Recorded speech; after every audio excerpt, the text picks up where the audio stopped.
Le cormoran, comme acharné à la poursuite éternelle de son long cou fuyant devant lui, rasait l'eau à distance d'1 pouce jusqu'au prochain rocher. Et le sourd murmure du flot dans les anfractuosités de la côte passait sur la mer, bas et monotone, comme la voix de quelqu'un qui se parle à soi-même. Roc des âges ouverts pour moi, laisse-moi me cacher en toi, chanta Jacob. Pareil à la dent émoussée de quelque monstre, un rocher paraît au-dessus des eaux. Il est brun et perpétuellement inondé de petites cascades. Roc des âges, chantait Jacob, couché sur le dos, levant en cette fin de journée les yeux vers le ciel, un ciel libéré du moindre nuage, si bien qu'il semblait, pour l'éternité, exhibé sans voile. Vers 6 heures, de quelque banquise, la brise se mit à souffler. Vers 7 heures, l'eau devint plus violette que bleue. Vers 7 heures et demie, tout autour des îles, s'étala un voile de grossière baudruche, et le visage de Durant, à la barre, prit la teinte rouge d'un coffret de laque poli depuis des générations. Vers 9 heures, toute flamme et toute agitation avaient abandonné le ciel, n'y laissant que des échancrures d'un vert pâle et des zébrures d'un jaune éteint. Vers 10 heures, les feux du bateau projetèrent des lueurs difformes, tantôt allongées, tantôt raccourcies, selon que les vagues s'étiraient ou faisaient le gros dos. La lumière, versée par le phare, courait rapidement sur la mer. À d'innombrables millions de milles, une poussière d'étoiles scintillait. Et le bateau était flagellé par le flot qui se brisait avec une effrayante solennité à intervalles réguliers contre les roches. Frapper à la porte du cottage et demander un verre de lait, c'est la soif seule qui peut contraindre à une pareille indiscrétion. Et cependant, Mrs. Pascoe l'accueillerait peut-être avec plaisir. Il est possible, en effet, que ce jour d'été lui semble long, tandis qu'occupée à laver son linge, dans sa petite arrière-cuisine, elle entend le réveil faire tic-tac, tic-tac. Elle est toute seule à la maison, son mari est allé donner un coup de main au fermier Hosker. Sa fille est mariée, est partie pour l'Amérique. Son fils aîné est marié aussi, mais elle ne s'entend pas avec sa belle-fille. Un ministre wesleyen est venu dans le pays et lui a enlevé son second garçon. Elle est toute seule chez elle. Un steamer, probablement à destination de Cardiff, passe en ce moment au large, tandis que là, tout près d'elle, la clochette d'une digitale avec un bourdon pour battant s'agite. Ces blancs cottages des Cornouailles sont bâtis au bord de la falaise. Ils poussent dans le jardin plus d'ajoncs que de choux. Quant à la haie, un homme de l'ancien temps l'a construite en blocs de granit superposés. Une cuvette destinée, telle est la conjecture de l'histoire, à recevoir le sang des victimes est creusée dans une de ces pierres. Aujourd'hui, usage plus vulgaire, elle sert de siège aux touristes qui veulent contempler longuement Gunnold's Head. Non qu'aucun d'eux trouve à redire à la présence d'une robe en coton bleu à fleurs et d'un tablier blanc dans un jardin de paysage. Oh, voyez, elle est obligée d'aller tirer son eau au puits hors de la maison. Que ce doit être triste ici pendant l'hiver, quand le vent balaie les collines et lorsque les vagues bondissent par-dessus les rochers. Ayant puisé son eau, Mrs. Pascoe rentra. Les touristes déplorèrent de n'avoir pas apporté leur longue vue, qui leur aurait permis de lire le nom du cargo en partance, car la journée était si belle qu'on n'imaginait même pas ce qu'une lunette d'approche n'arriverait pas à découvrir dans le lointain. 2 barques de pêche, probablement de la baie Saint-Yves, louvoyaient maintenant dans une direction opposée à celle du steamer, et la surface de la mer devenait alternativement opaque et transparente. Quant au bourdon, ayant sucé son plein de miel, il alla visiter les chardons à Foulon et revint en droite ligne vers le jardinet, orientant de nouveau le regard des touristes vers la robe imprimée et le tablier blanc de Mrs. Pascoe. La bonne femme, venue sur le pas de sa porte, y était restée. Et elle était là, s'abritant les yeux de la main, à regarder la mer. Pour la millionième fois peut-être, elle regardait la mer. Un pan du jour à présent étalait ses ailes sur un chardon, un pan du jour tout neuf et fraîchement éclos, comme en témoignaient l'azur et l'acajou de ses ailes. Mrs. Pascoe rentra, atteignit une tourtière et se mit à la récurer, debout. Son visage n'était assurément ni doux, ni sensuel, ni dépravé, mais dur, sagace et sain en quelque sorte, représentant la chair et le sang de la vie parmi la sophistication générale. Elle était du reste également capable de mentir et de dire la vérité. Derrière elle pendait au mur une immense raie desséchée. Dans son parloir bien clos, elle collectionnait avec amour des nattes de Chine, des pots de faïence et des photographies, bien que cette petite pièce moisie ne fût protégée de l'embrun que par l'épaisseur d'une brique, et qu'entre les rideaux de guipure on put voir le fou, l'oiseau des tempêtes, se laisser tomber comme une pierre et les feux des vaisseaux apparaître, tantôt en haut, tantôt en bas de la fenêtre. Et les bruits d'alentour étaient mélancoliques les soirs d'hiver. Les hebdomadaires illustrés arrivaient ponctuellement le dimanche. Et alors, Mrs. Pascoe contemplait longuement, en photographie, le mariage de Lady Cuttery à l'abbaye, par exemple. Elle aussi, elle aurait aimé se promener dans une voiture bien suspendue. La douce, la rapide élocution des gens instruits la faisait rougir de son rude langage. Et puis, écouter toute la nuit l'Atlantique user les rochers, au lieu du roulement des hansoms, du coup de sifflet des valets de pied pour appeler les autos, telle était peut-être sa rêverie pendant qu'elle récure sa tourtière. Mais les beaux parleurs, les malins, s'en retournent à la ville. Comme une avare, elle a gardé ses sentiments dans son sein. Elle n'a pas depuis bien longtemps fait pour 2 sous de confidence. Et la regardant d'un œil envieux, nous nous disons que tout en elle doit être d'or pur. La sage vieille, ayant contemplé la mer, rentre chez elle une fois de plus. Et les touristes décident qu'il est temps de se diriger vers Gunnock's Head. 3 secondes plus tard, Mrs. Durrant frappait à la porte. « Mrs. Pascoe ?» demanda-t-elle. D'un air quelque peu dédaigneux, elle regarda les touristes défiler dans le sentier. Elle descendait d'une grande famille highlandaise, fameuse par ses chefs de clan. Mrs. Pascoe apparut. « Comme je vous envie ce buisson, Mrs. Pascoe !» dit Mrs. Durrant, désignant de la pointe de l'ombrelle dont elle s'était servie pour frapper à la porte, une magnifique touffe d'herbe de la Saint-Jean. Mrs. Pascoe regarda le buisson d'un air désapprobateur. « J'attends mon fils d'un jour à l'autre, » dit Mrs. Durrant. « Il vient de Falmouth, avec un ami dans un petit bateau à voile. Toujours pas de nouvelles de Leedsy, Mrs. Pascoe ?» Arrêtés au bord de la route, les 2 poneys à longue queue secouaient les oreilles. De temps à autre, Curnow, le groom, leur chassait les mouches. Il vit sa patronne entrer dans le cottage, en ressortir et, tout en parlant avec véhémence, si l'on en jugeait du moins par ses gestes, faire le tour du petit potager situé devant la maisonnette.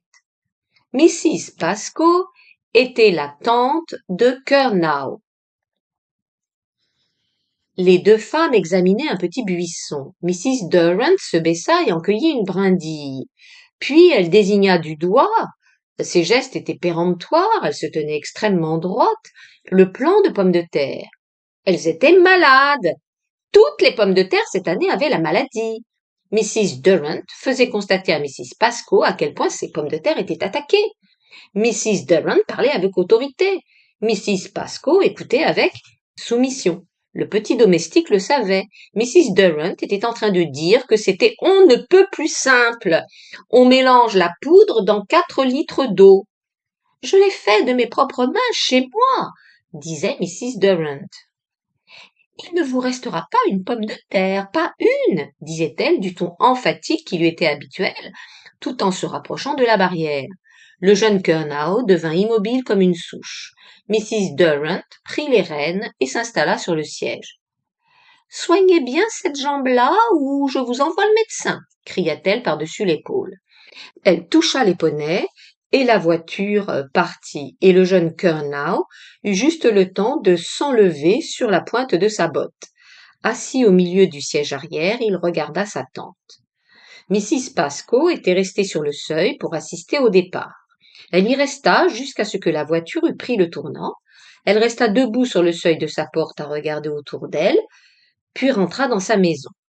Bientôt, les poneys, luttant de vitesse, attaquèrent la route onduleuse qui coupe à travers la lande. Mrs. Durrant laissa flotter les rênes et s'adossa légèrement. Toute son animation avait disparu. Son nez d'aigle était mince comme une lame d'os blanchi à travers laquelle on voit passer la lumière. Ses mains, qui maintenaient les rênes sur ses genoux, étaient fermes, même au repos. Sa lèvre supérieure était tellement courte qu'elle laissait à découvert les incisives et que cela lui donnait presque l'air de ricaner. Son esprit voyageait à des lieues de la route où les poneys s'escrimaient. Son esprit voyageait à des lieues de l'endroit où celui de Mrs. Pascoe adhérait à son enclos solitaire. Vers le passé, vers l'avenir, elle projetait sa pensée, comme si les chaumières privées de toit, les tertres de lave et les jardins rustiques envahis de digitales et de ronces faisaient peser sur elle une ombre. Une fois en haut de la côte, elle arrêta la voiture. Les pâles collines l'entouraient, jonchées de pierres séculaires. Plus bas était la mer changeante, comme une mer des pays chauds. Et elle-même, elle était là, promenant son regard de la colline à la mer, à mi-chemin entre la tristesse et le rire. Brusquement, elle cingla l'attelage, si bien que le jeune Curnow n'eut que le temps de s'enlever sur la pointe de sa botte. Les corneilles se posaient, les corneilles s'envolaient, les arbres qu'elles effleuraient d'un vol si capricieux semblaient en trop petit nombre pour les loger toutes, les cimes balancées par le vent chantaient, on entendait le craquement des branches qui laissaient choir de temps à autre, bien que l'on fût en plein été, des coques sèches et des rameaux. Les corneilles montaient et redescendaient, de moins en moins nombreuses à chaque voyage, parce que les plus raisonnables gîtaient déjà pour la nuit, la soirée étant assez avancée pour que le sous-bois fût presque obscur. Au-delà s'étendait une prairie argentée. Le gynérium dressait ses panaches plumeux sur des tertres gazonnés au bout de cette prairie. Une petite ligne d'eau luisait. Déjà, le phalène du liseron tournoyait au-dessus des fleurs. Le violet et l'oranger, la capucine et l'héliotrope s'effaçaient dans le crépuscule. Mais la fleur du tabac et celle de la passion, au-dessus desquelles voltigeait le grand papillon nocturne, étaient d'une blancheur d'émail. Les ailes des corneilles, avec un bruissement, s'entrechoquaient en haut des arbres, et elle s'installait pour dormir, quand, de très loin, un son familier s'éveilla, vibra, grandit, leur tinta, pour ainsi dire, aux oreilles, éparpilla de nouveau dans l'air des ailes somnolentes et épouvantées. C'était la cloche du dîner chez Mrs. Durrant. Après 6 jours d'air salin, de vent, de pluie et de soleil, Jacob Flanders avait revêtu un smoking. Ce vêtement, noir et discret, avait fait de temps à autre son apparition sur le bateau, parmi les boîtes de fer-blanc, les pickles, la viande en conserve, et plus le voyage durait, plus il paraissait hors de saison, presque inconcevable. Et voilà qu'aujourd'hui, à la lueur des bougies, le monde ayant repris sa stabilité, seul son smoking protégeait Jacob. Il ne pouvait en être assez reconnaissant. Même ainsi vêtu, toutefois, son cou, ses poignets, son visage apparaissaient dans leur nudité, et toute sa personne, visible ou non, éprouvait des picotements, une chaleur intérieure qui rendait insuffisant comme écran dissimulateur ce vêtement noir.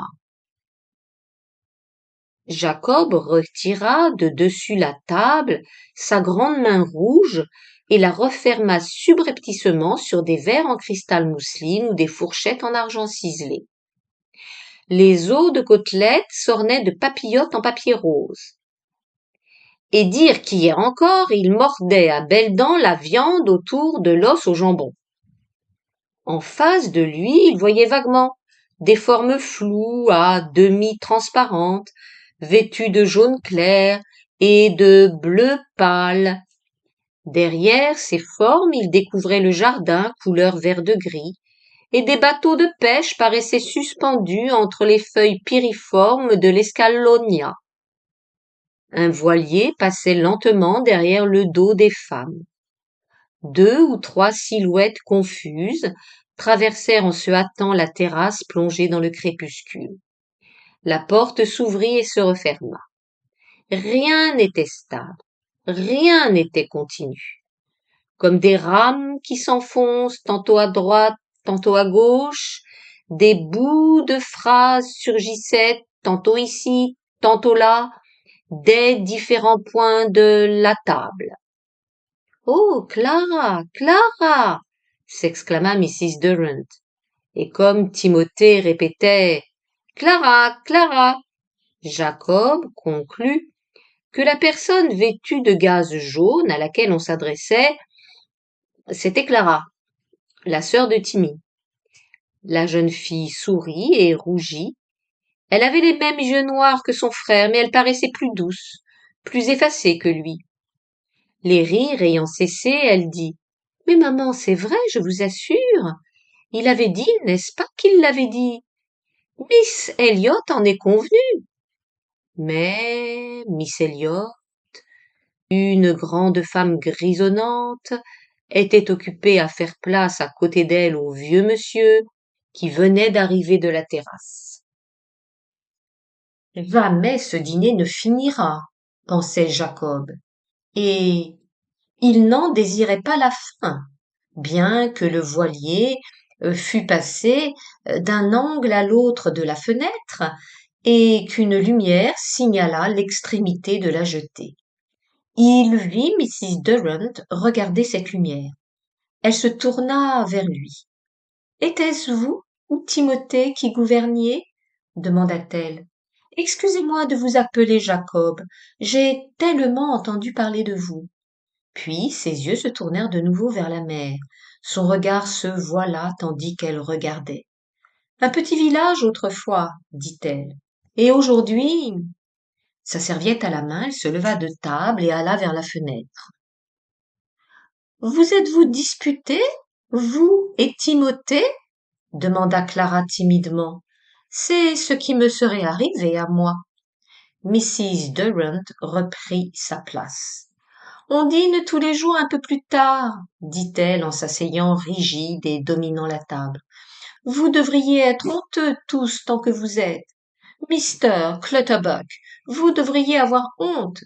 Elle avait élevé la voix car il était sourd. Honteux? Mais nous le sommes sincèrement, dit une jeune fille. Mais le vieillard à la longue barbe continua de manger sa tarte aux prunes.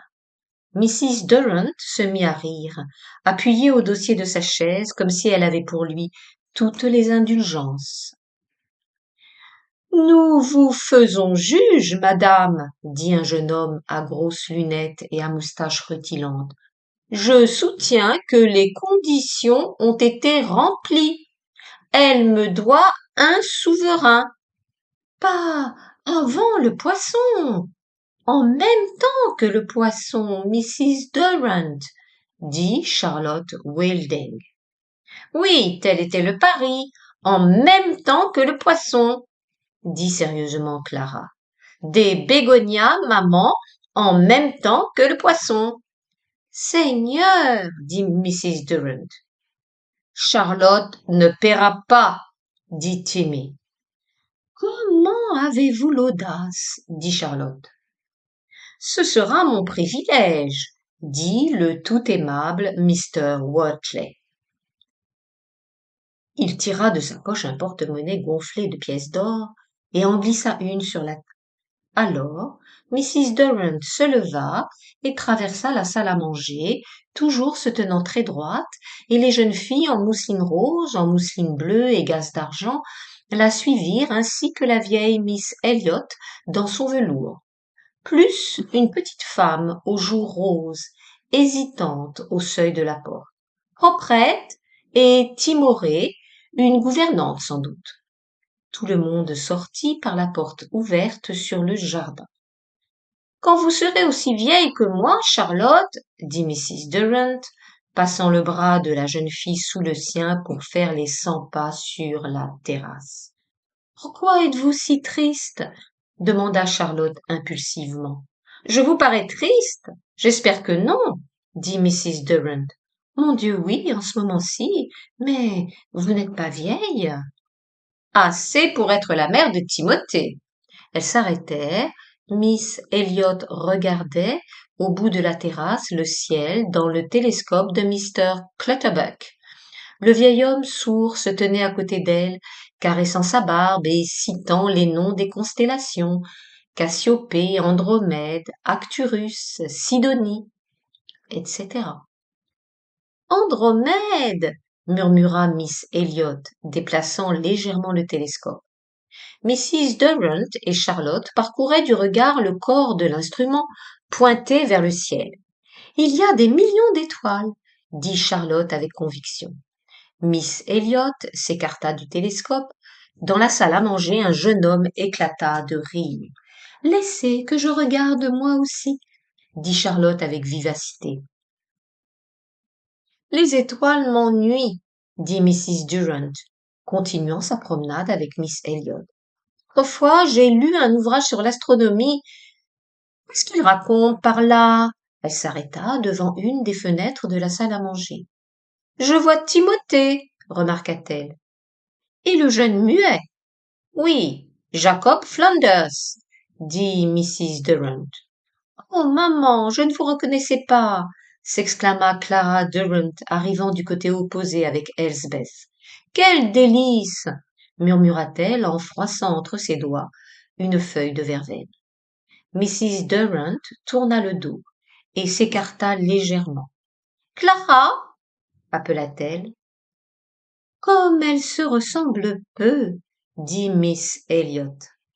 Mr. Wortley passait, fumant son cigare.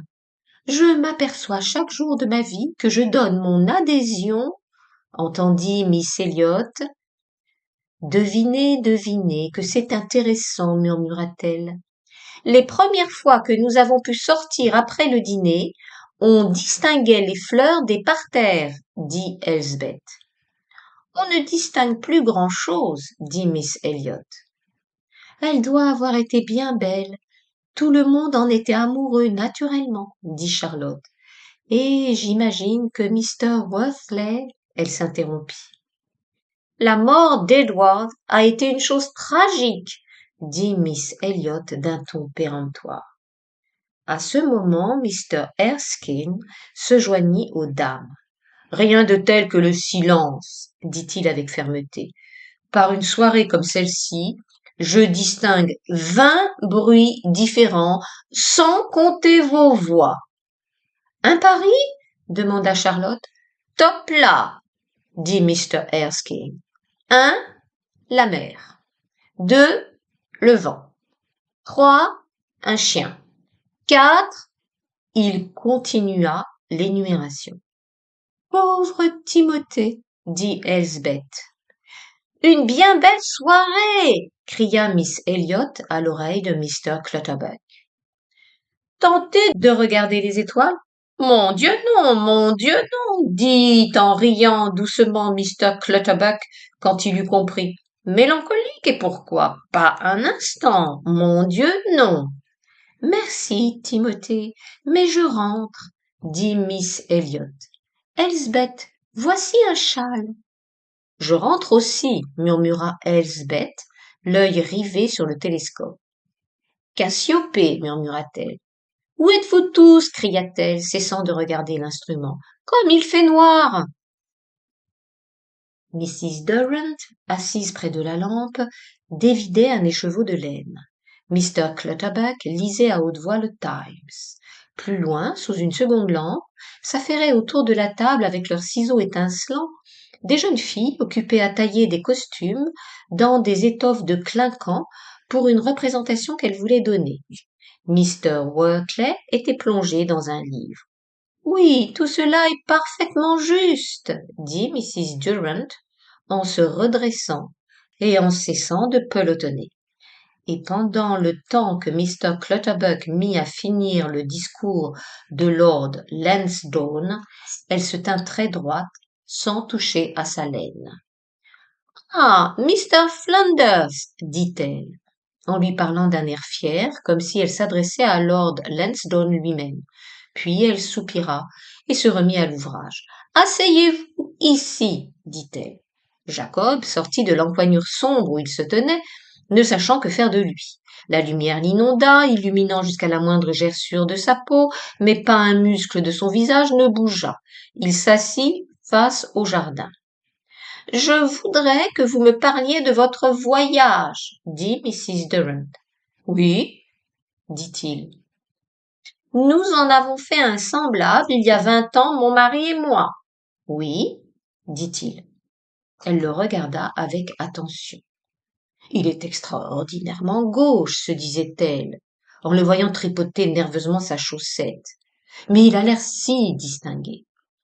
Dans ce temps-là, reprit-elle, et elle lui raconta leur navigation. Mon mari, qui connaissait bien le maniement de la voile, car il possédait un yacht avant notre mariage, et elle dit avec quelle témérité ils avaient défié les pêcheurs, risquant de le payer de leur vie, mais si fiers d'eux-mêmes. Elle étira subitement la main qui tenait la pelote de laine.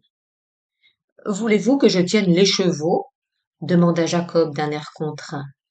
Vous en faites sans doute autant pour votre mère, dit Mrs. Durant, le regardant encore une fois d'un air pénétrant en lui passant les chevaux.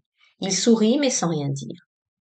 Elsbeth Siddons papillonnait autour d'eux, les bras chargés d'une masse argentée. Nous voudrions bien, dit-elle. Je suis venue. Elle s'interrompit. Pauvre Jacob, dit Mrs. Durant d'une voix douce, comme si elle l'avait connu toute sa vie. Ces jeunes filles se préparent à vous confier un rôle dans leur pièce. Comme je vous aime, dit Elsbeth, s'agenouillant contre le fauteuil de Mrs. Durant. Rendez-moi ma laine, dit celle-ci. Il vient, le voilà, cria Charlotte Wilden. J'ai gagné mon pari. Il y en a encore une grappe tout là-haut, murmura Clara Durant, escaladant un nouveau barreau de l'échelle. Jacob la lui tint, tandis qu'elle se haussait pour atteindre les raisins. Là, dit-elle, coupant le sarment. Elle semblait semi-transparente, pâle, merveilleusement belle, perchée parmi les feuilles de vigne et les grappes dorées et violettes. La lumière flottait sur elle en îlots colorés. Il y avait des géraniums et des bégonias en pot sur les gradins, des tomates garnissaient les murs. Les feuilles ont réellement besoin d'être éclaircies, dit-elle d'un ton pensif. Aussitôt, une feuille verte, étalée comme la paume de la main, tomba, en tournoyant derrière Jacob. J'en ai déjà plus que je n'en pourrais manger, dit Jacob. Cela fait l'effet d'une absurdité, commença Clara, de retourner à Londres. C'est ridicule, dit Jacob avec conviction. Alors, dit Clara, il faudra venir l'an prochain faire un véritable séjour, dit-elle, coupant un peu au hasard une autre feuille de vigne. Peut-être, peut-être. Un enfant passa en criant devant la serre. Clara descendit lentement avec son panier plein de raisins. Une grappe de blanc et deux de noir, dit-elle, et elle recouvrit de deux larges feuilles les fruits douillettement blottis dans le panier. Je me suis énormément amusée, dit Jacob sans lever les yeux. Oui, c'était délicieux, dit-elle d'un ton vague. Oh, Miss Durant, dit-il, lui prenant le panier. Mais elle le précéda vers la porte. Vous êtes bien gentil, vous êtes très gentil, disait-elle en elle-même pensant à Jacob. Mais si vous croyez que je vais permettre que vous me fassiez une déclaration, ça, non. Les enfants grouillaient autour de la serre, lançant en l'air on ne savait quoi. Petit démon, cria-t-elle. Qu'est-ce qu'ils ont dans les mains? Des oignons, je crois, dit Jacob. Immobile, il les regardait. En août prochain, n'oubliez pas Jacob, dit Mrs. Durant, lui serrant la main sur la terrasse, où, comme des boucles d'oreilles cramoisies, des fuchsias pendaient autour de sa tête. Mr. Worsley, en pantoufles jaunes, sortit par la fenêtre, traînant le Times avec lui, et fit des adieux cordiaux. Au revoir, dit Jacob. Au revoir, répéta-t-il. Au revoir, dit-il encore une fois. Charlotte Wilding ouvrit brusquement sa fenêtre et cria. Au revoir, Mr. Jacob. Mr. Flanders, cria Mr. Clutterbuck, essayant de s'extraire de sa guérite d'osier. Trop tard, Joseph, dit Mr. Durant. Pas pour moi, Mr. Clutterbuck. Vous allez me donner 1 heure de pause, déclara Miss Elliot en plantant son chevalet sur la pelouse. 5. Je croirais plutôt, dit Jacob, ôtant sa pipe de sa bouche, que c'est de Virgile. Il recula sa chaise et gagna la fenêtre. Il n'y a rien de plus téméraire en ce monde qu'un conducteur de voiture postale. Descendant à grandes embardées Lamb's Conduit Street, un de ces véhicules écarlates, en prenant son tournant devant la boîte aux lettres, rasa le trottoir de telle façon qu'une petite fille dressée sur la pointe du pied pour mettre la lettre dans cette boîte leva les yeux mi-effrayée, mi-curieuse. Elle demeura en arrêt, la main sur le trou de la boîte, puis laissa tomber l'enveloppe et s'enfuit. Continue. Il est rare qu'on s'attendrisse sur le sort d'une gamine en équilibre sur la pointe du pied. Ce qu'on éprouve le plus souvent, c'est une sourde inquiétude, comme lorsqu'on a dans son soulier un grain de sable qui mérite à peine d'être retiré. Le voilà ce qu'on éprouve. Aussi Jacob revint vers la bibliothèque. Il y a longtemps, de hauts personnages habitaient ces lieux. Et en revenant de la cour, passé minuit, ils attendaient dans l'embrasure sculptée des portes, serrant contre eux leurs basques de soie, que leur valet se leva de son matelas étalé par terre, boutonna le dernier bouton de son gilet et vint leur ouvrir. La pluie glaciale du XVIIIe siècle dévalait dans le ruisseau. Mais Southampton Road, de nos jours, n'a plus rien de remarquable, si ce n'est qu'à chaque instant, on y rencontre un brave homme qui voudrait bien vendre ses tortues. Ça mêle tweed en valeur, monsieur. Ça fait valoir un étalage. Ce que désirent les gens de la haute, monsieur, c'est quelque chose qui tire un peu l'œil. C'est propre dans ses habitudes, ces petites bêtes-là, vous savez, monsieur. Alors l'homme exhibe ses tortues. Devant la librairie Muddy, dans Oxford Street, la circulation était interrompue. Les autobus bloqués. Mr. Spalding, qui se rendait dans la cité, regardait Mr. Budgeon en partance pour Shepherd Bush.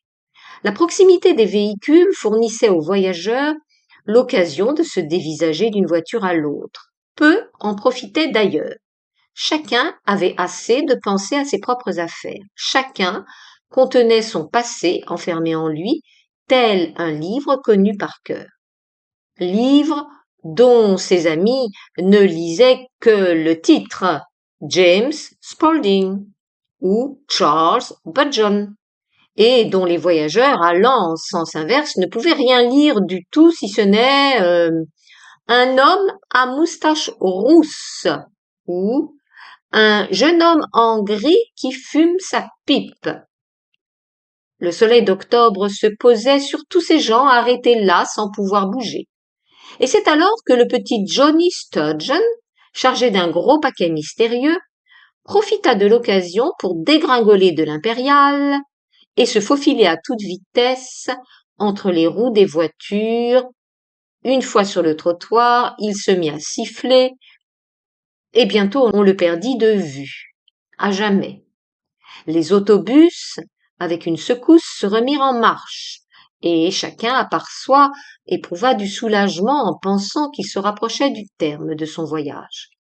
Même ceux qui charmaient leur ennui par l'agréable perspective, une fois le prochain rendez-vous liquidé, d'un pâté de bœuf et de rognons, d'un apéritif, d'une partie de domino dans le coin enfumé d'un restaurant de la cité, tous étaient contents de repartir. Mais oui, la vie humaine est vraiment supportable du haut d'un autobus dans le quartier d'Holborn lorsque l'agent de police lève le bras et que le soleil vous tape dans le dos. Et s'il existe quelque chose comme une coquille sécrétée par l'homme pour son usage personnel, c'est ici qu'on peut la trouver, sur les bords de la Tamise, au point de jonction des grandes artères, avec Saint-Paul, la cathédrale, comme couronnement de la dernière volute. Jacob, descendu d'autobus, flâna sur les marches de la grande église, consulta sa montre et prit finalement le parti d'entrer. Cela demandait un effort, mais oui. Quoi de plus épuisant que de changer de disposition? Saint-Paul est un édifice obscur, hanté de fantômes de marbre blanc, auxquels s'adressent éternellement les chants de l'orgue. Quand une chaussure crie là-dedans, c'est terrible. De l'ordre, de la discipline. Le bedeau, portant sa verge, voit toute l'existence devant lui, aplanie sous son autorité. Doux et pieux sont les cœurs angéliques. Autour des épaules de marbre et se glissant entre les doigts joints des statues, voltigent les notes hautes et grêles de la voix humaine et de l'orgue. Requiem aeternam. Repos. Las de frotter les marches des bureaux de la société de prévoyance, ce qu'elle faisait d'un bout de l'année à l'autre, Mrs. Lidgett choisit une chaise à l'ombre du tombeau du noble duc, joignit les mains et ferma les yeux à demi. Quel merveilleux endroit pour se reposer, tout à côté des ossements de ce duc célèbre, dont les victoires ne lui représentent rien à la pauvre vieille, dont elle ne sait même pas les noms, bien qu'elle ne manque jamais de saluer au passage les petits anges qui se font pendant de chaque côté du monument. Elle les salue chaque fois, Elle voudrait bien en avoir de pareils sur sa propre tombe. Le rideau de cuir de son cœur s'est écarté, grand ouvert, et des pensées de repos, de douces mélodies s'en échappent, comme qui dirait sur la pointe du pied. Le vieux Spicer, le marchand de jute, n'a aucunement ce genre de pensée. Chose assez curieuse, depuis 50 ans, il n'est pas une fois entré à Saint-Paul, bien que les fenêtres de ses magasins donnent sur le cimetière. Ce n'est que ça, ma foi, c'est triste ces vieux murs. Où donc est le tombeau de Nelson? Pas le temps d'y voir aujourd'hui, je reviendrai. Ah! Une petite pièce dans le tronc. Va-t-il pleuvoir? Va-t-il faire beau? Si seulement le temps voulait se décider. Des gamins désœuvrés viennent errer dans l'église. Le bedeau les en dissuade, et il arrive des gens, un homme, une femme, un homme, un jeune garçon. Tous lèvent les yeux vers le ciel, serrent les lèvres, et la même ombre passe sur leur visage. Le rideau tanné de leur cœur s'écarte et s'ouvre tout grand. Du haut des marches de Saint-Paul, rien ne saurait apparaître avec plus de certitude que le phénomène suivant. Chacun est miraculeusement pourvu d'un manteau, d'une jupe et de chaussures, d'un revenu, d'un but dans la vie. Seul Jacob, portant à la main l'Empire byzantin de Finlay qu'il vient d'acheter dans Luggate Hill, se différencie un peu, car il porte un livre qu'il ouvrira et qu'il lira ce soir au coin de son feu, chose que ne ferait dans cette multitude nul autre que lui. Tous ces gens-là n'ont pas de maison, la rue est à eux, les boutiques, les églises, à eux les innombrables pupitres et les enfilades de lumière dans les bureaux, à eux les voitures de livraison et le chemin de fer aérien qui passe au-dessus de la rue. En regardant plus attentivement, on distingue 3 hommes âgés qui, à peu de distance l'un de l'autre, font courir leur triporteur perché sur ses hautes roues au ras du trottoir, comme si la rue leur appartenait. Et, contre un mur, une femme regarde dans le vide avec son éventaire de lacets qu'elle n'offre à personne. Les manchettes des journaux aussi, avec les nouvelles qu'elles colportent. Une ville détruite, une course gagnée, sont, pour ce peuple sans foyer qui circule sous le ciel dont un plafonnant réseau de fils de fer et un nuage de crottins séchés font reculer le blanc et le bleu. Là-bas, sous l'abat-jour vert, la tête penchée sur le papier blanc, Mr. Sibley a reporté des chiffres sur les feuillets du grand livre. Et, sur chaque bureau que l'on remarque, posé comme une provende, une liasse de papier, nourriture quotidienne, lentement consommée par la plume laborieuse. D'innombrables par-dessus de la qualité appropriée pendent, vides toute la journée le long des couloirs. Mais, dès que 6 heures sonnent, tous exactement sont remplis, et de petites silhouettes, les unes fendues par le pantalon, les autres d'un bloc, s'élancent d'une allure rapide et saccadée sur le trottoir et disparaissent dans l'obscurité.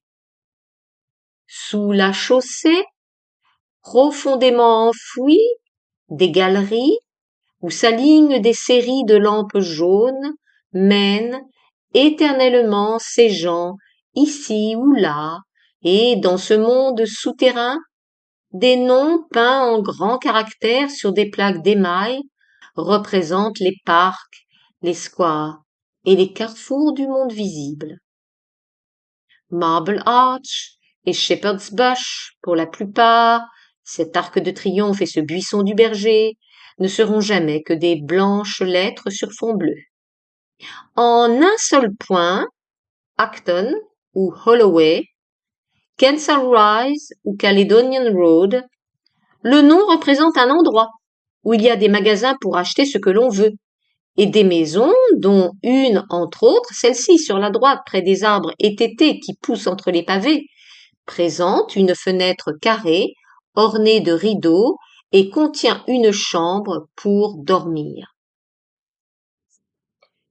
Longtemps après le coucher du soleil, une vieille aveugle reste assise sur un pliant, adossée au mur de pierre de la banque Smith et londonienne réunie, tenant serré entre ses bras un roquet noir et chantant de toutes ses forces, non pas pour gagner des sous, mais du fond de son cœur joyeux et déchaîné, de son vieux cœur endurci dans le mal, puisque l'enfant qui vient la chercher est encore le fruit du péché, et devrait être dans son lit à l'heure qu'il est, au lieu d'écouter, le long du mur de la banque, sa vieille folle de mère chanter, tenant son chien contre son cœur, et pas même pour gagner des sous. Les voilà rentrés chez eux, les flèches des églises grises, la vieille cité chenue, pécheresse et magnifique, les ont accueillis. L'un derrière l'autre, voûtés ou élancés, perçant le ciel ou ramassés sur eux-mêmes comme des vaisseaux à la voile, comme des falaises de granit, les clochers et les magasins, les quais et les manufactures, peuplent la berge où les éternels marcheurs cheminent, traînant la jambe. Les chalands, lourdement chargés, sont amarrés au milieu du fleuve. Cette ville, certains le croient, aime jusqu'à ses prostituées. Mais peu de gens, semble-t-il, atteignent ce degré d'indulgence. De toutes les voitures qui passent sous la voûte de l'opéra, pas une ne se dirige vers les quartiers pauvres. Et lorsqu'un jeune chenapan se fait pincer sur la place déserte de Covent Garden, pas une femme en robe du soir, noire et blanche ou couleur de rose, ne pose sa main sur la portière et ne s'arrête pour secourir ou pour condamner, n'empêche que Lady Charles, rendons-lui cette justice, soupire tristement en montant son escalier, va prendre dans sa bibliothèque le livre de Thomas A. Kempis et n'arrive pas à s'endormir avant la minute précise où son esprit se perd dans la complexité souterraine des choses. Pourquoi? Pourquoi? Pourquoi? Soupire-t-elle. Décidément, il est préférable de marcher pour revenir de l'opéra. La fatigue est le meilleur des narcotiques. La saison d'automne battait son plein. 2 fois par semaine, Tristan remontait jusque sous ses bras sa couverture. Isolde agitait son écharpe en concordance miraculeuse avec le bâton du chef d'orchestre. Dans toutes les parties de la salle, on apercevait des visages roses et des poitrines étincelantes. Au moment où une main royale, dépendant d'un corps invisible, s'avançait discrètement pour prendre le bouquet rouge et blanc posé sur le rebord écarlate de la loge, le nom de la reine d'Angleterre semblait valoir qu'on mourût pour lui. La beauté, ou du moins ces variétés de serre chaude qui ne sont pas à dédaigner, fleurissait de loge en loge.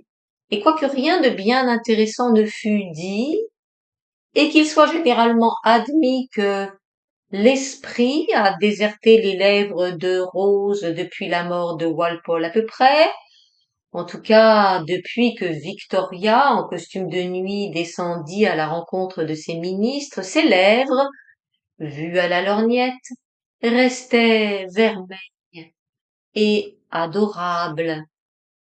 Des messieurs distingués et chauves, avec des cannes à pommes d'or, se promenaient dans les travées entre les fauteuils cramoisis de l'orchestre et ne cessaient d'échanger des propos avec les loges que lorsque les lumières baissaient et que le chef d'orchestre, saluant d'abord la reine, puis les messieurs au crâne dénudé, faisait demi-tour et levait sa baguette.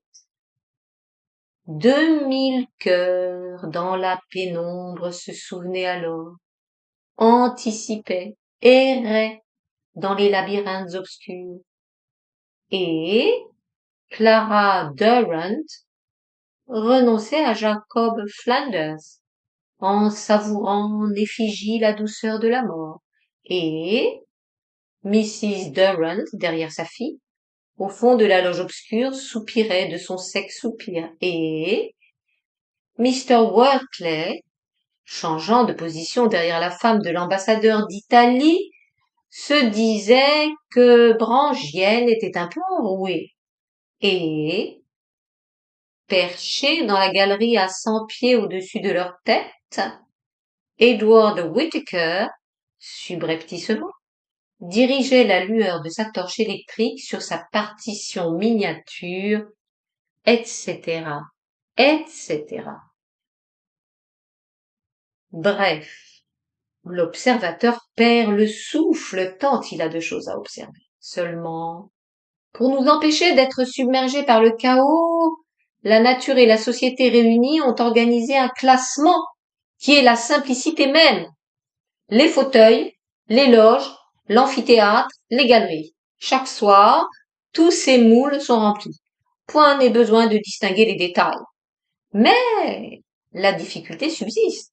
Il y a tout de même un choix à faire, car bien que je n'éprouve pas le désir d'être la reine d'Angleterre, ou alors pour une seule minute, je m'assierais volontiers à côté d'elle. J'aimerais entendre papoter le Premier ministre et chuchoter la comtesse, et participer à ses souvenirs de hall et de jardin princier. Le front dur des gens respectables dissimule en somme un code secret. Autrement, pourquoi serait-il si impénétrable?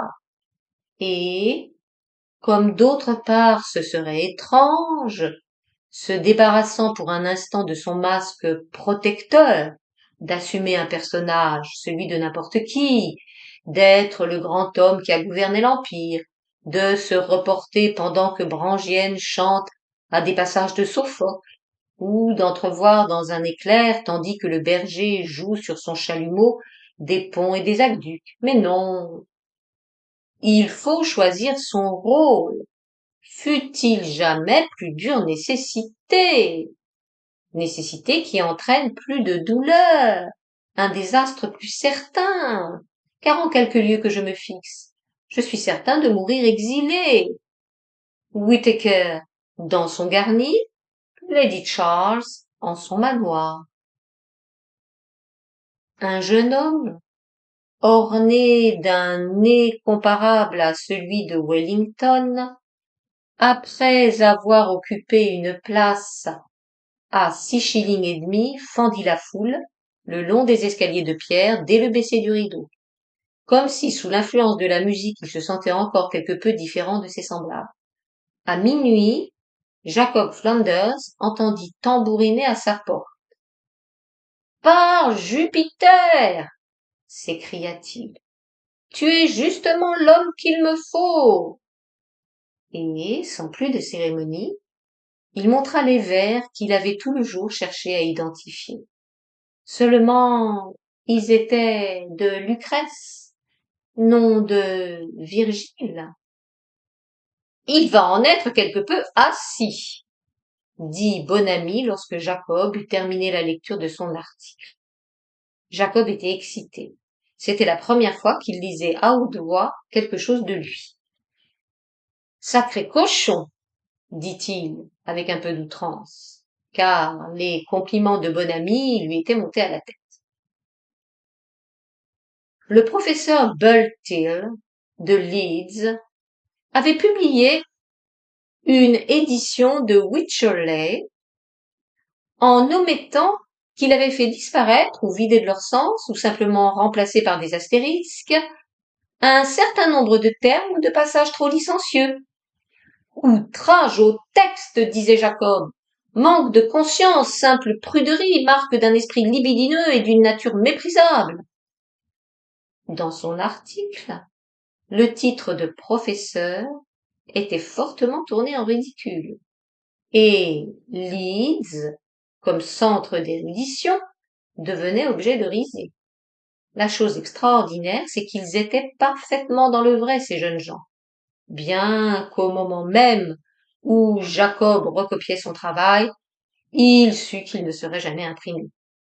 Et cette prévision n'était que trop juste, puisque l'article lui fut retourné par la Fortnightly, le Contemporary, le 19th Century, et fut jeté par lui dans le coffre en bois noir où il gardait les lettres de sa mère, ses vieux pantalons de flanelle, et un ou deux billets timbrés de Cornouailles, le couvercle sur la vérité. Ce coffre de bois noir, sur lequel on pouvait encore distinguer son nom peint en bleu, était placé entre les deux hautes fenêtres de la pièce où il se trouvait avec son ami. Cette pièce donnait sur la rue. Évidemment, la chambre à coucher était par derrière. Les meubles, 3 fauteuils d'osier et une table à barreaux, étaient ceux de Cambridge, et l'immeuble, qui appartenait à Mrs. Whitehorn, fille de Mrs. Garfield, datait d'environ 150 ans. Dans les maisons de cette époque, les pièces sont belles, les plafonds élevés. Au-dessus des portes, une rosace ou bien une tête de bélier sculptée en plein bois. Le XVIIIe siècle a son caractère, un caractère de distinction. Même les lambris, de couleur framboise, ont de la distinction. Distinction! Mrs. Durant trouvait à Jacob l'air distingué. Extraordinairement emprunté, mais l'air si distingué. À première vue, sans conteste, c'était le mot pour Jacob. Quand on le voyait allongé dans son fauteuil, retirer sa pipe de sa bouche et dire à son camarade « Eh, dis-moi, cet opéra !» car ils en avaient terminé avec les propos indécents. « Ce Wagner !» Le mot « distinction » venait tout naturellement aux lèvres. Bien qu'à l'examiner de près, ce garçon, on fut incapable de dire où il se plaçait, à l'opéra, orchestre, galerie ou balcon, écrivain. Il n'était pas assez poseur, peintre. Dans la conformation de sa main, il descendait du côté de sa mère d'une famille de la plus haute antiquité et de la plus profonde obscurité. Dans la conformation de sa main, donc, quelque chose indiquait qu'il avait du goût. Et sa bouche, mais en vérité, de toutes les vaines occupations, celle de cataloguer ses traits est la plus futile. Un seul mot devrait suffire.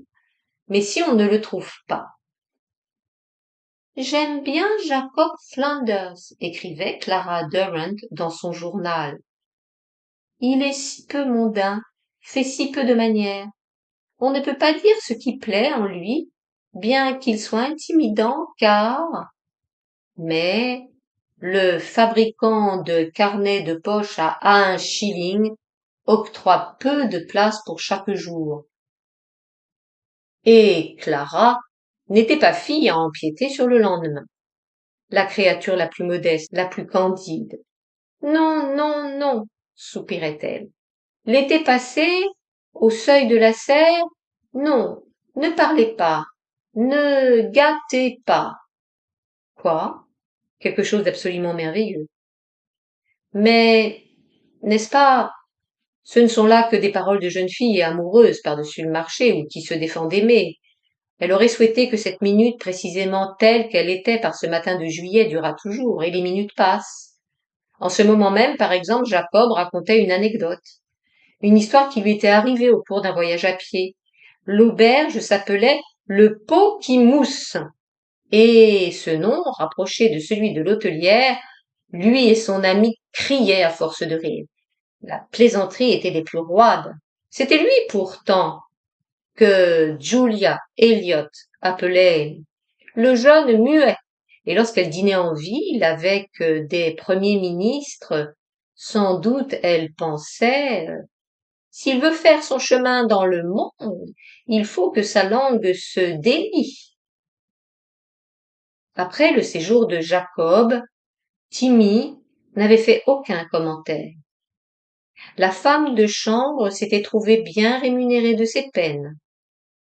L'opinion de Mr. Sopwith était toute de sentiment, comme celle de Clara, quoique moins explicite.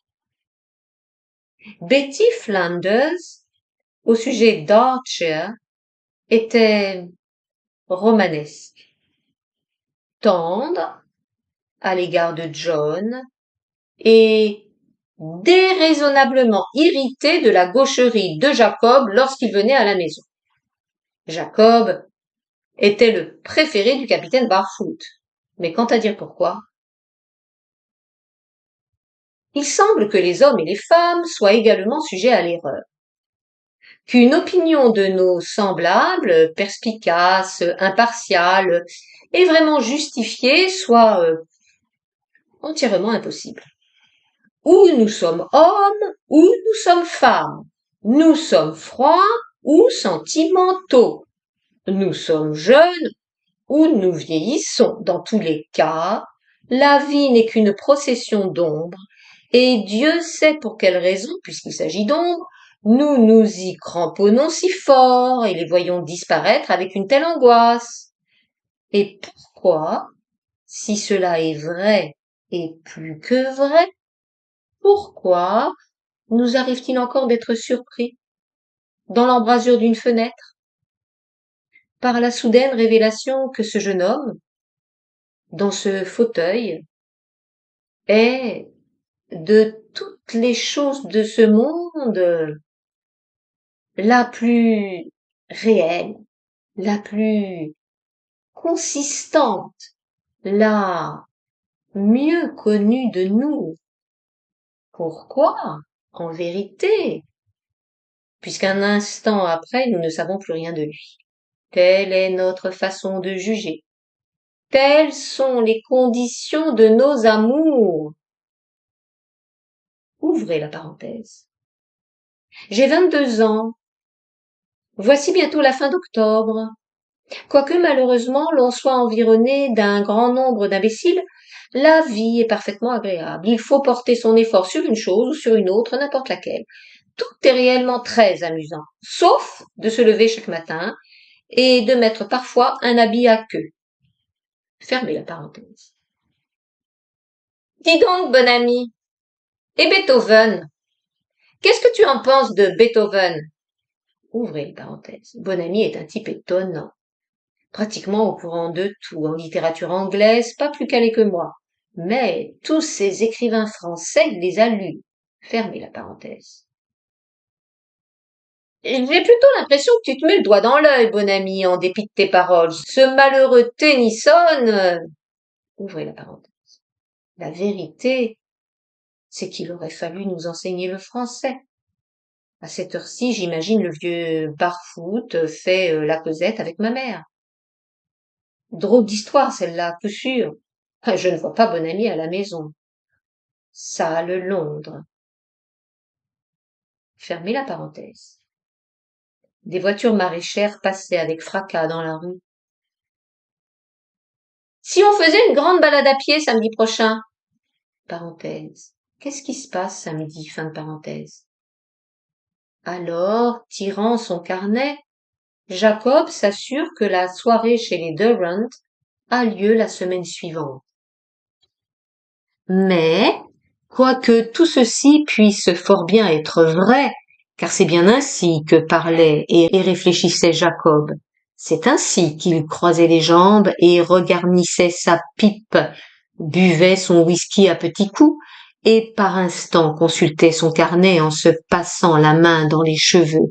Oui, quoique tout ceci soit vrai, il y a quand même quelque chose qui ne peut pas être communiqué, si ce n'est par Jacob lui-même. En outre, une partie de ce qui nous occupe, ce n'est pas Jacob Flanders, mais Richard Bonamy, et la pièce où ils sont, les voitures et qui passent, l'heure qu'il est, cet instant précis de notre histoire.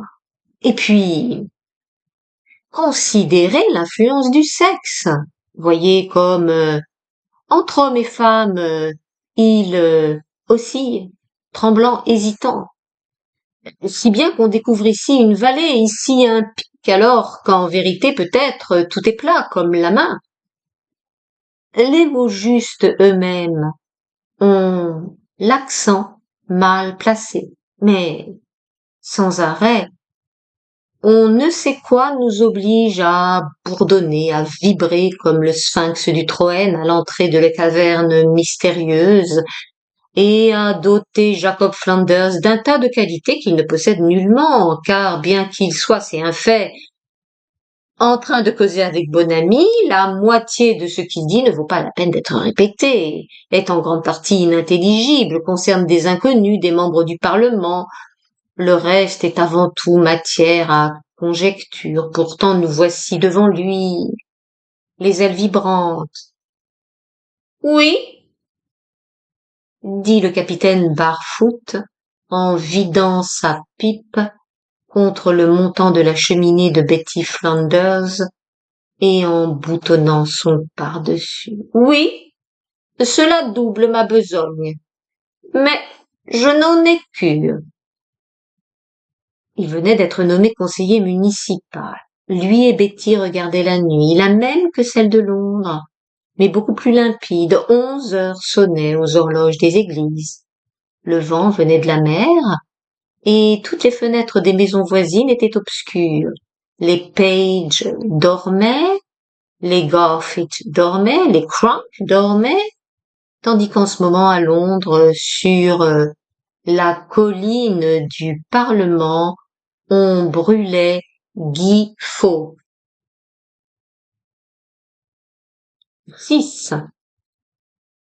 Le feu avait pris. Tiens, Saint-Paul, cria quelqu'un.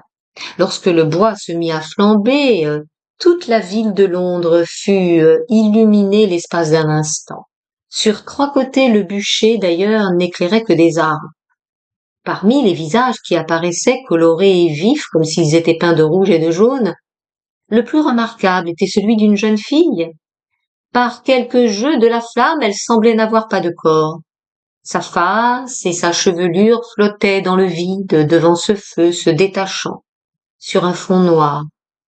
Comme ébloui par l'éclat du bûcher, ses yeux, d'un bleu vert, le contemplaient fixement. Tous les muscles de son visage étaient tendus. Il y avait en elle et dans son regard quelque chose de tragique. Elle pouvait avoir de 20 à 25 ans. Une main, qui sortait de l'ombre bigarrée, la coiffa d'un cône blanc, un chapeau de Pierrot. Elle se secoua, mais elle continua de regarder fixement devant elle. Une tête à moustache surgit derrière elle. 2 pieds de table et une brassée de feuilles et de branchages furent jetés dans la fournaise. Le tout s'enflamma, éclairant très en arrière d'autres visages ronds, pâles, imberbes ou barbus, parfois surmontés d'un chapeau melon. Tous passionnément attentifs. Et Saint-Paul reparut aussi, flottant dans une brume pâle et mouvante, ainsi que 2 ou 3 minces clochers en forme d'éteignoir et d'un blanc de papier dans le lointain. Les flammes se propageaient à travers le bûcher et commençaient à rugir quand, Dieu sait d'où, des seaux d'eau furent lancés, admirables masses liquides, bombées et miroitantes comme l'écaille d'une tortue. On en lança encore et encore, jusqu'à ce que le sifflement du bois mouillé fût pareil au bruit d'un essaim, et tous les visages disparurent. « Oh, Jacob, dit la jeune fille, tandis que tous deux montaient avec peine la côte dans l'obscurité. Jacob, que je suis malheureuse. » Des éclats de rire leur parvenaient, aigus, lourds, les uns devant eux, les autres derrière. La salle à manger du restaurant était brillamment éclairée. Il y avait une tête de cerf en plâtre à l'un des bouts de la table, et à l'autre bout un buste, celui d'un empereur romain peinturluré de noir et de rouge pour figurer Guy Fawkes dont on célébrait la mémoire. Les convives étaient liés ensemble par des chaînes de roses en papier, si bien que, lorsqu'ils se mirent à chanter Auld Lang Syne, levant et baissant en cadence leurs mains unies, une ligne jaune et rose monta, retomba tout autour de la table. Avec les verres en cristal vert, on faisait beaucoup de tapage. Un jeune homme voulut s'en aller, mais Florinda, s'emparant d'un des globes qui versait sur la table une lumière purpurine, le lui lança à la tête, et le globe fut réduit en poudre. « Je suis tellement malheureuse, » dit-elle en se tournant vers Jacob, son voisin. Comme sur des pattes invisibles, la table se mit à courir jusqu'au fond de la salle et un orgue de barbarie décoré d'un tapis rouge et de 2 pots de fleurs en papier dévida un air de valse. Jacob ne dansait pas. Il s'accota au mur pour fumer sa pipe. « Nous vous considérons, » dirent 2 des danseurs se séparant du reste de la bande et le saluant profondément, « comme l'individu le plus beau que nous ayons jamais vu. » Ils le couronnèrent de fleurs en papier. Puis quelqu'un apporta une chaise blanche et or sur laquelle on le fit asseoir. Et les couples, au passage, lui suspendaient aux épaules des grappes de raisin en celluloïd, si bien qu'il finit par ressembler à la figure de proue d'un vaisseau naufragé. Et alors, Florinda s'assit sur ses genoux et cacha sa tête dans son gilet. D'une main, il la tenait contre lui, de l'autre, il tenait sa pipe. « Et maintenant, » dit Jacob en descendant le 6 novembre, entre 4 et 5 heures du matin, bras dessus, bras dessous avec Timmy Durrant, la pente d'Haverstock Hill, « et maintenant, parlons de choses sérieuses. » Les Grecs, oui, ce fut le sujet de leur conversation. En fin de compte, disait-il, quand on s'est bien gargarisé avec toutes les littératures de l'univers, y compris la chinoise et la russe, mais ces Russes ce sont des sauvages, c'est le parfum de l'hellénisme qui demeure. Durrant citait Échille, Jacob citait Sophocle. Pas un grec, il est vrai, n'aurait compris un mot. Pas un professeur n'aurait pu s'empêcher de faire des observations, peu importe. À quoi servirait le grec s'il était défendu de le déclamer sur Haverstock Hill à l'aube? D'ailleurs, Durrant n'écoutait pas les vers de Sophocle, ni Jacob ceux d'Échille.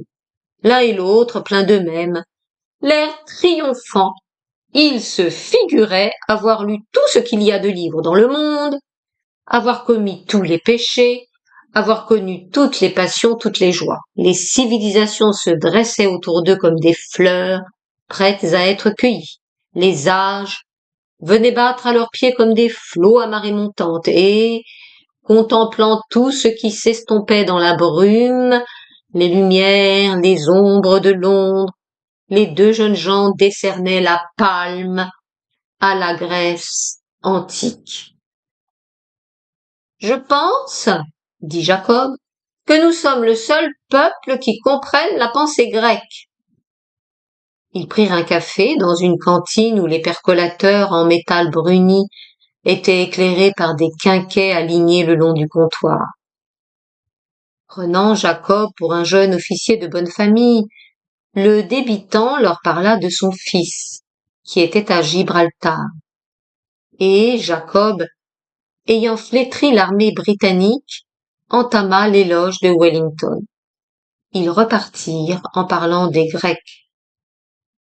Chose étrange, quand on y pense, que ce culte de la Grèce développé parmi des ombres si épaisses, découragé, dénaturé, refleurisse soudain et surtout quand on sort de salons bondés, ou bien quand on est atteint d'une indigestion de lecture, ou bien lorsque la lune flotte entre les ondulations des collines, ou encore au cours des jours vides, creux et stériles de Londres, apparaissent comme un spécifique, comme une lame sans défaut, comme un miracle toujours. Jacob ne savait de grec que le juste nécessaire pour patauger dans un rôle du théâtre antique. De l'histoire ancienne, il ignorait tout. Néanmoins, tandis qu'il irait dans Londres avec son ami, il lui semblait que tous deux faisaient retentir les dalles du chemin de l'Acropole et que Socrate, s'il les rencontrait, allait s'empresser de leur dire « Mes beaux amis », puisque tous deux avaient d'Athènes, libre, aventureuse, enthousiaste, une conception selon son cœur. Libre, aventureuse, enthousiaste, car Florinda l'avait appelé Jacob sans lui en demander la permission. Elle s'était assise sur ses genoux. N'était-ce pas ainsi que les beautés grecques en usaient au temps jadis? À cette minute déferla dans l'air une lamentation ululée, ondoyante et lugubre, qui semblait n'avoir pas la force de prendre tout son développement, mais qui, tout en s'affaiblissant, se prolongeait. À ce bruit, dans les ruelles, les portes s'ouvraient brusquement. Les ouvriers, clopin, clopant, partaient pour le travail. Et Florinda avait mal au cœur. Et Mrs. Durrant, comme toujours en proie à l'insomnie, donnait des coups de crayon en marge de certains vers de l'enfer de Dante. Et Clara Durrant dormait enfouie dans son oreiller, sur sa coiffeuse des roses effeuillées et une paire de gants. Portant toujours sur sa tête un cône blanc de Pierrot, Florinda avait mal au cœur.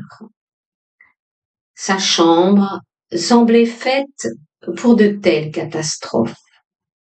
Une chambre pas chère, aux peintures moutardes, moitié grenier, moitié studio, bizarrement décorée d'étoiles en papier d'argent, de coiffures galloises et de rosaires suspendus aux bras de cuivre des appliques à gaz. Pour ce qui est d'elle et de son histoire, elle devait son nom à un peintre qui avait voulu insinuer que la fleur de sa virginité était intacte.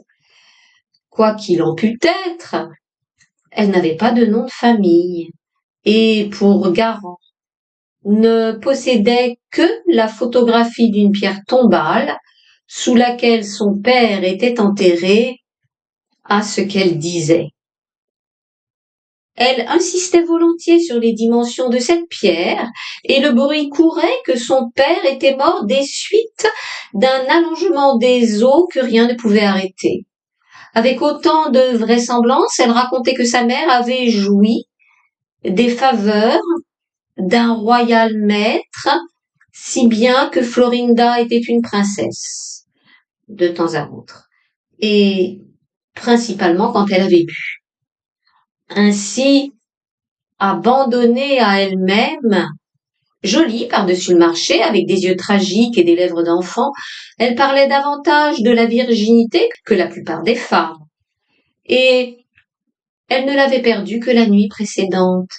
Ou bien, elle la tenait enfermée dans son sein, plus tendrement que son propre cœur, selon l'homme auquel elle parlait. Mais ne parlait-elle qu'à des hommes?